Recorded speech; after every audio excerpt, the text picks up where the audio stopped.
ஒன்னு சேர பொறுப்பெடுத்து உருகும் இந்த மாது தெற்கு திச தென்றலிடும் தினமும் விடும் தூது.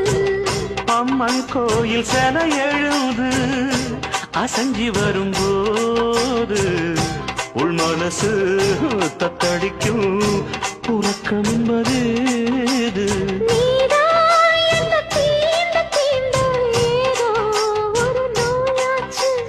நான் தான் உன்னை சீண்டி சீண்டி பார்த்து ரொம்ப நாளாச்சு.